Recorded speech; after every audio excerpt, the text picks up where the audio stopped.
I'm Dan Ackerman, and we are here taking a look at the Samsung Series 5, but a different Samsung Series 5 than the one we reviewed earlier in the year. That was an Intel laptop. This is essentially the same laptop, but it's an AMD version with the AMD A10 processor. Now, besides that big difference, the earlier Intel version was labeled as an Ultrabook. That's Intel's name for a super thin, super light laptop that's a little bit like a MacBook Air.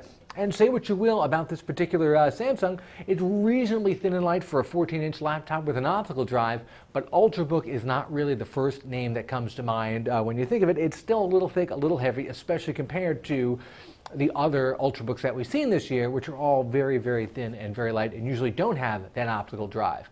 Now, taking the same laptop and calling it just the Samsung Series 5 because it has the AMD processor, and it actually makes it feel a little bit more appropriately labeled. You're not using that Ultrabook term with it, and you can just say, oh, this is a mainstream mid-size laptop, in fact, a little bit thinner than I would expect a mainstream mid-size 14-inch laptop to be.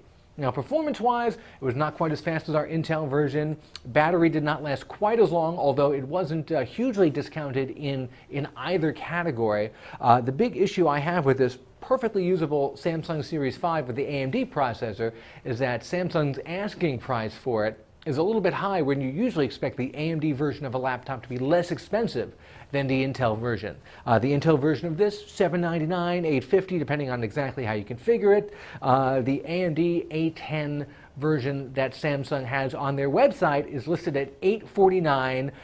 I wonder if anyone at Samsung understands what kind of laptop you can get for $850 these days. It's a pretty good one, a pretty premium one, and this is a very nice product. I don't know if I call it a premium product. Now, that being said, there is a saving grace. If you go online and look for this particular AMD model, you can find it for about $670. That's why I saw it on Amazon this week. And at that price, you can say, I'm getting a reasonable discount, and I'm trading off a little bit of performance and battery life, but it's still perfectly usable for everyday stuff like surfing the web and streaming video and Facebook and things like that. At the $850 price, you'd have to really get the Intel version instead. But if you can find a decent discount, then this is a perfectly good, reasonably thin 14-inch laptop with an optical drive. I'm Dan Ackerman, and that is the AMD Samsung Series 5.